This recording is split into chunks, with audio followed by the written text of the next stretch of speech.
I don't need to carry first before I define that I am successful. Your academics is good, but it is not a qualifying factor for your future success. But you must make every best effort to keep pushing. Until I left my primary school and secondary school, I did not carry first, but I always pick, especially position 3, 4, 5, 6, 7. By the time I went to my campus, they did overall among the best 150.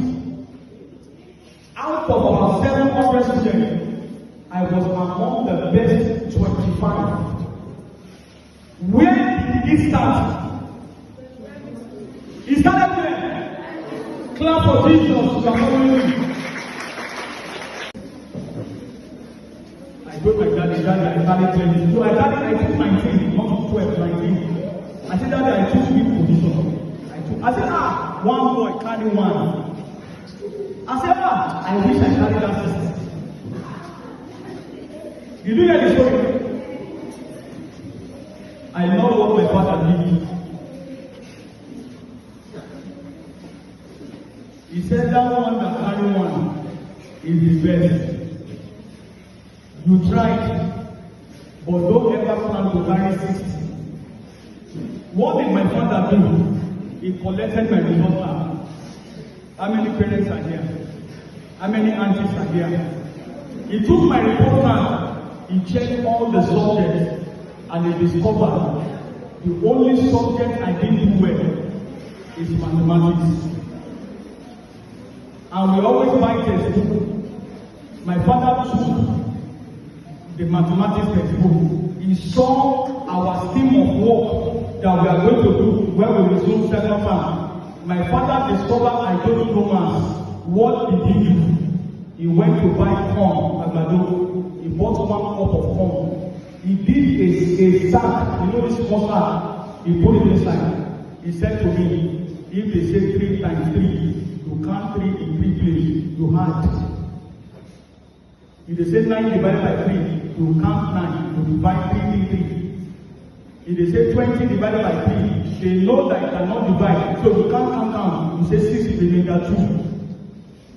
By the time we went to school in second term, from 19, I carried 50. I thought of clapping for me.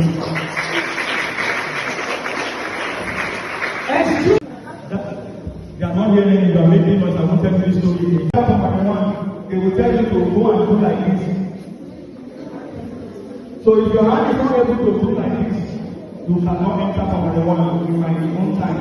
I entered Primary 1 in 1980 at the age of 6. But now, a child of 6 years in a Primary 2 or 3 years old.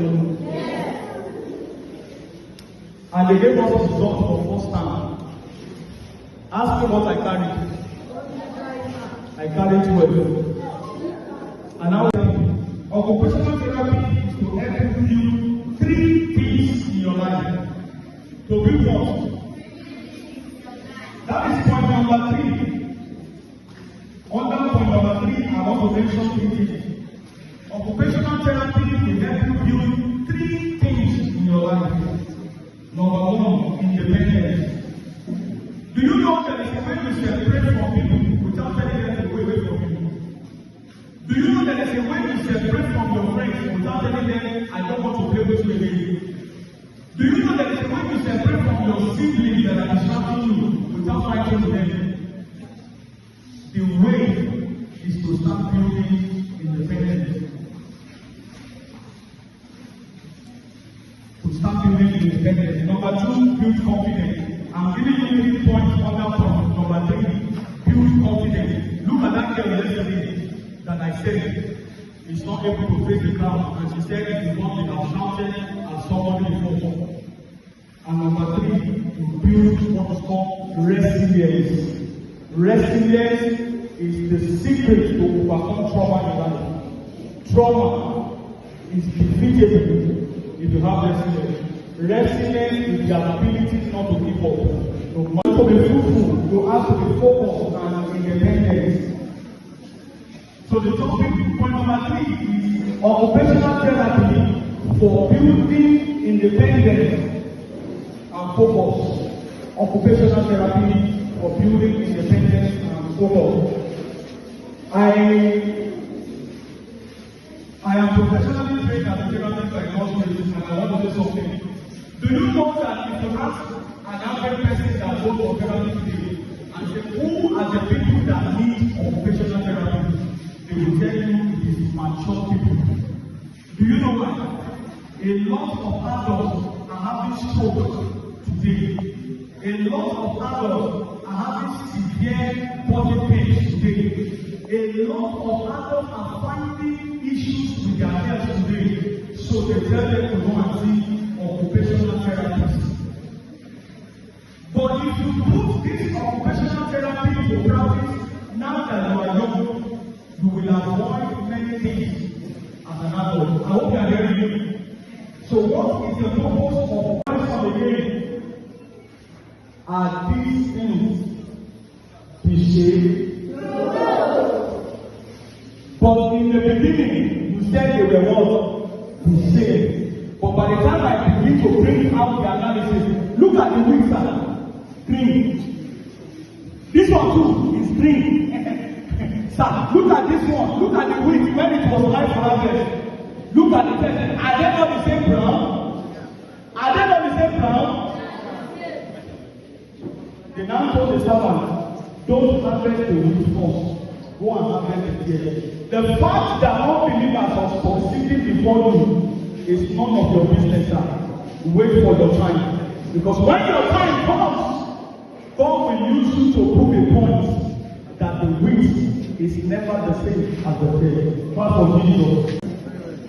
I want to ask a question now. You enter the farm, you find tears, you find wheat, and you now ask yourself, if I want to farm next time, I don't want to waste my time to plant tears. What do you go and check? The seed. The what?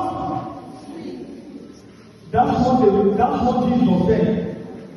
The enemy came and began to put those seeds. Look at the seed of wheat. Look at the seed of tears. Are they the same? Are they the same? They are not the same. But they entered the ground. They transformed themselves. And they began to bring look alike. They began to bring look alike. They began to bring look alike. And anybody passing to say, this man's farm is very big, this man is very rich, this wheat, but professional farmers will go and they say, this is wheat, this is tears.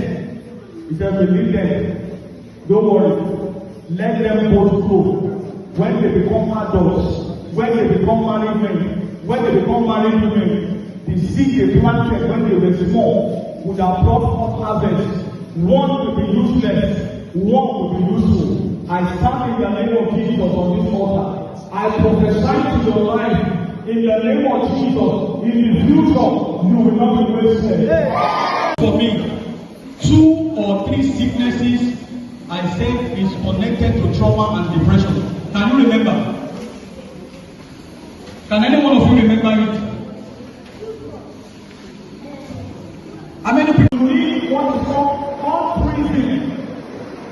You need what?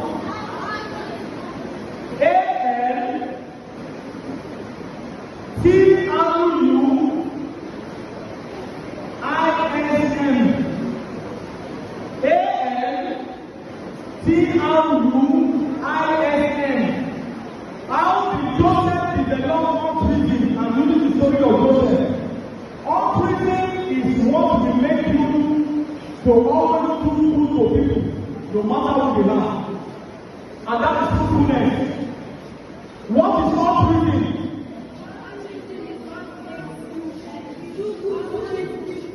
How many of us remember the story of how Joseph was sold to slavery? Build yourself without distraction. Joseph did not allow anything about his brothers to distract him. All the places he was going, they wanted him to commission. He said, no, I am a witch, I am not a fear. I'm not going to do this and sin against God. Look at your book and we count 7 occupational skills that will help you as you go. 1, 2, 3, 4, 5, 6, 7, 8. Clap for yourself. How many are there? Oh, yeah, clap for yourself 7 times. And we have come to the end of this therapy session. We want to enter the next session. Let's